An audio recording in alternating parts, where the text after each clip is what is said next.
ሰላም ጤና ይስጥልን እንደምንላችኋል ውድ ተመልካቾቻችን ከአባይ ቴሌቪዥን የሚተላለፍላችሁ የዕለተ ሮብ መስከረም 21 2018 ዜና ላፍታ የመረጃ ሰዓታችን ተጀምሯል።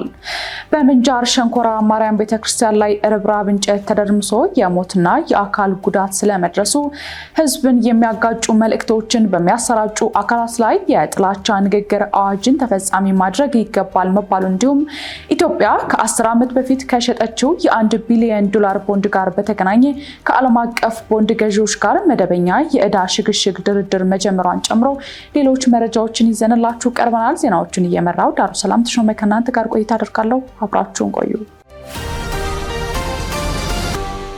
በምንጃር ሸንኮራ ማርያም ቤተክርስቲያን ላይ ርብራብ እንጨት ተደርምሶ የሞትና የአካል ጉዳት መድረሱ ተገለጸ። በአማራ ክልል ሰሜን ሸዋ ዞን ምንጃር ሸንኮራ ወረዳ አረርቲ ማርያም ቤተክርስቲያን ላይ የተረበረበ እንጨት ተደርምሶ እስካሁን በውል ያልታወቁ ሰዎች ህይወታቸው ማለፉን የወረዳው ኮሚኒኬሽን ቢሮን አናግሮ ኢትዮ ኤፍኤም ዘግቧል። በቤተክርስቲያኗ ዓመታዊ የማርያም ክብረ በዓልን አስመልክቶ ከንግስ ክብረ በዓል ጎን ለጎን እየተሰራ ያለውን ቤተክርስቲያኗን ግንባታ እየተጎበኘ ባለበት ሰዓት ለፊኒሽንግ የተረበረበ እንጨት የመደርመስ አደጋ አጋጥሞት በሰዎች ላይ የሞትና የአካል ጉዳት መድረሱን የወረዳው ኮሚኒኬሽን ቢሮ ኃላፊ አቶ ኑርላህ ከድላ አስታውቀዋል። ኮሚኒኬሽን ኃላፊው በጉዳዩ እስካሁን ቁጥራቸው በውል ያልታወቀ በርከት ያሉ ሰዎች ህይወታቸው እንዳለፈ የገለጹ ሲሆን ርብራቡ የተጫናቸው ተጎጆች የማውጣቱ ስራ ተጠናክሮ መቀጠሉንም አክለው ተናግረዋል። ህዝብን የሚያጋጩ መልእክቶችን በሚያሰራጩ አካላት ላይ የጥላቻ ንግግር አዋጅን ተፈጻሚ ማድረግ ይገባል ተባለ። የማህበራዊ ሚዲያና መሰል የቴክኖሎጂ ውጤቶች ለጥላቻ ንግግርና ሐሰተኛ መረጃን በማሰራጨት እንዲሁም የሰዎችን ሰብአዊ መብቶች እየጣሱም ይገኛሉ።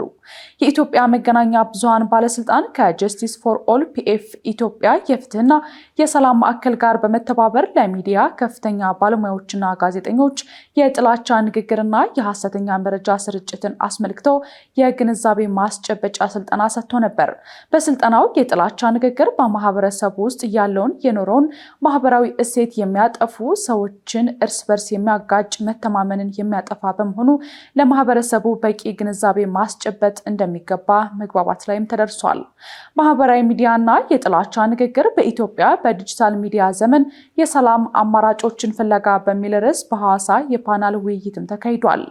በውይይቱ ላይ በኢትዮጵያ በማህበራዊ የመገናኛ ዘዴዎች የሚሰራጩ የጥላቻ ንግግሮች የህብረተሰቡን ማህበራዊና ኢኮኖሚያዊ ህይወት እያወሳሰቡት መምጣታቸውን የዘርፉ ባለሙያዎች ማመላከታቸውን ዶቼ ቬለ ዘግቧል። በሐዋሳ ዩኒቨርሲቲ የጋዜጠኝነትና የስነ ተግባቦት መምህርና ተመራማሪ ዶክተር መልሰው ደጀኔ በጥላቻ ንግግር ምክንያት አርሶ አደሩን ጨምሮ ሰዎች ከቦታ ቦታ መንቀሳቀስ ተቸግረዋል ብለዋል። ይህም የምርት መቀነስና ለኑሮ መባባስ ምክንያት እየሆነ ይገኛል ሲሉም ገልጸዋል። አሁን ባለው ነባራዊ ሁኔታ የተሰራጩ መረጃዎችን በሙሉ ትክክል አድርጎ የማመንና የመቀበል ችግሮች በብዛት ይስተዋላሉ ያሉት ደግሞ በኢፌድሪ የህዝብ ተወካዮች ምክር ቤት የሰላምና የውጭ ጉዳይ ቋሚ ኮሚቴ አባል አምባሳደር ዲና ሙፍቲ ናቸው። አምባሳደሩ ለዚህ ምክንያት ነው ያሉት ደግሞ የተጠቃሚው የመረጃ ፍጆታው ከሚዲያው ፍጥነት ጋር የተጣጣመ ሆኖ አለመገኘት ነው ሲሉም ገልጸዋል።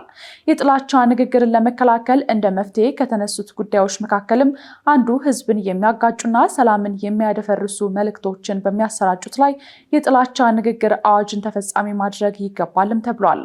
ከትምህርት ቤቶች ጀምሮ የህብረተሰቡን የማህበራዊ ሚዲያ አጠቃቀም ክህሎት ማሳደግ የችግሩ መፍትሄ ሊሆን እንደሚችልም ተጠቁሟል።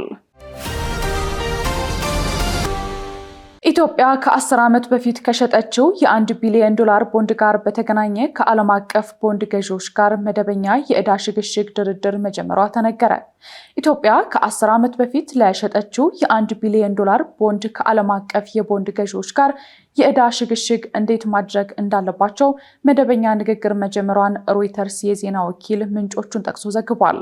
ሮይተርስ ቀደም ብሎ በብሉምበርግ የወጣውን ዘገባ በማረጋገጥ ከዓለም አቀፍ ባለሀብቶች ጋር በዕዳ ሽግሽግ ዙሪያ በፓሪስ ፈረንሳይ ድርድር መጀመሩም ተዘግቧል። ዘገባው አንድ የገንዘብ ሚኒስቴር ባለስልጣን ዝርዝር መረጃ ሳይጠቅሱ የመንግስት ልዑክ ወደ ፓሪስ ማቅናቱን አረጋግጧል ብሏል። ከቦንድ አበዳሮች ጋር የተያያዙ አንዳንድ ስብሰባዎች ነበሩ ሲሉ ለሮይተርስ የተናገሩት ምንጩ የስብሰባዎቹ ውጤት መጨረሻ ላይ የሚገለጽ እንደሆነ በመጠቆምም ስምምነት ላይ ግን እንዳልተደረሰ ገልጸዋል። ኢትዮጵያ ያወጣችውን ቦንድ 50% የአሜሪካ ባለሀብቶች፣ 35% የእንግሊዝ ባለሀብቶች፣ 14% የአውሮፓ ሀገራት ባለሀብቶችና ሌሎችም ገዝተዋል። በውሉ መሰረት ኢትዮጵያ በ2016 ዓ.ም የቦንድ ብድሩን ክፍያ መክፈል ያልቻለች ሲሆን በቡድን 20 የጋራ ማዕቀፍ በኩል የዕዳ ሽግሽግ እንዲደረግ መርጣለች። በዚህ አካሄድ የሁለትዮሽ ብድር፣ ዩሮ ቦንድ እና ሌሎች የንግድ ብድሮች አንድ አይነት አመላለስ አላቸው። የኢትዮጵያ መንግስት ከቦንድ ገዢዎች ጋር የዕዳ ሽግሽግ ማድረጊያ መንገዶችን ለመለየት ለወራት ንግግር ሲያደርግም ቆይቷል። ባለፈው ዓመት ሐምሌ ወር ላይ መንግስት የዕዳ ሽግሽግ ስምምነቱን መደበኛ ማድረጉን ያሳወቀ ሲሆን ገንዘብ ሚኒስቴር $3.5 ቢሊዮን ገንዘብ እንደሚከፍልም አስታውቋል። ትምህርት ሚኒስቴር የከፍተኛ ትምህርት ተቋማት መግቢያ ውጤት ከ300 ወደ 297 ዝቅ አደረገ። ትምህርት ሚኒስቴር የ2017 የከፍተኛ ትምህርት ተቋማት መግቢያ ውጤትን ከ300 ወደ 297 ዝቅ ማድረጉን አስታውቋል። ሚኒስቴሩ ከዚህ ቀደም እንደገለጸው የትምህርትና ስልጠና ፖሊሲ ተማሪዎች ወደ ቀጣይ የትምህርት ደረጃ ለማዛወር 50%ና ከዚያ በላይ ማምጣት እንዳለባቸው ይደነግጋል። በዚህ መሰረትም በ2017 ዓ.ም የ12ኛ ክፍል ማጠናቀቂያ ፈተና አማካይ ውጤታቸው 49.5 እስከ 49.99% ያመጡ ተማሪዎች ወደ 50% እንዲጠጋጋ መወሰኑን አመልክቷል። ውሳኔውን ተከትሎም 49.5 እና ከዚያ በላይ አማካይ ውጤት ያስመዘገቡ ተማሪዎች ዝቅተኛውን 50% የማለፊያ ነጥብ እንዳሟሉ ተደርጎ ይወሰዳል ሲል ትምህርት ሚኒስቴር ባወጣው ደብዳቤ ላይ አስታውቋል። ይህን ተከትሎም ውጤታቸው ከ297 በላይ ወይም በመቶኛው 49.5% በላይ ያስመዘገቡ ተማሪዎች ወደ ከፍተኛ ትምህርት ተቋማት ተቀላቅለው መማር እንደሚችሉ የትምህርት ሚኒስቴር አስታውቋል። የሐማስ ባለስልጣን የትራምፕ የሰላም እቅድ የፍልስጤም ህዝብን ፍላጎት ችላ ያለ ነው አሉ። የአሜሪካው ፕሬዝዳንት ዶናልድ ትራምፕ እና የእስራኤሉ ጠቅላይ ሚኒስትር ቤንያሚን ኔታንያሁ አዲስ የጋዛ የሰላም እቅድን በተመለከተ ስምምነት ላይ መድረሳቸውን በትላንትናው ዕለት መዘገባችን ይታወሳል።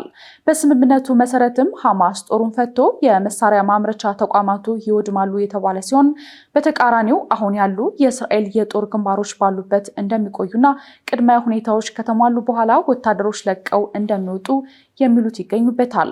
ይህንንና ሌሎች ለሐማስ የቀረቡትን 20 ነጥቦችን ተከትሎ ከቢቢሲ ጋር ቆይታ ያደረጉት አንድ ከፍተኛ የሐማስ ባለስልጣን የዶናልድ ትራምፕ የጋዛ የሰላም እቅድ የእስራኤልን ፍላጎቶች የሚጠቅምና የፍልስጤምን ህዝብ ፍላጎት ችላ ያለ በመሆኑ ቡድኑ ላይ ቀበለው እንደሚችልም ተናግረዋል። ባለስልጣኑ በትራምፕ የሰላም እቅድ ላይ እንደተቀመጠው ሐማስ ትጥቁን ፈቶ ለማስረከብ የመስማማት እድሉ ጠባብ መሆኑን ተናግረዋል። ሐማስ በጋዛ ዓለም አቀፍ የሚያረጋጋ ኃይል ይሰማራል መባሉን አዲስ አይነት ወረራ ነው በማለትም ተቃውሟል። በእስራኤል ይዞታ ስር የሚገኘው ዌስት ባንክ የሚያስተዳድረው የፍልስጤም አመራር በበኩሉ ትራምፕ እያደረጉት ያሉት ጥረት ቆራጥነት የተሞላውና እውነተኛ ነው ያለ ሲሆን በጋራ ለመስራት አሁንም ቁርጠኛ መሆኑን ቢገልጽም ሐማስ ግን እስካሁን ድረስ ይፋዊ ምላሽ አልሰጠም። ሐማስ እቅዱን ለመቀበል ከባድ የሚያደርግበት ብቸኛ መደራደሪያው የሆኑት ታጋቾችን ሁሉንም በአንድ ጊዜ እንዲያስረክብ የሚለው ክፍል ነው። ከአባይ ቴሌቪዥን ሲተላለፍላችሁ የነበረው የዛሬው መስከረም 21 2018 የቀኑ መረጃችን ይህን ይመስል ነበር። አብራችሁን ስለነበራችሁ ከልብ እያመሰገንን በያላችሁበት መልካም ጊዜ ይሁንላችሁ።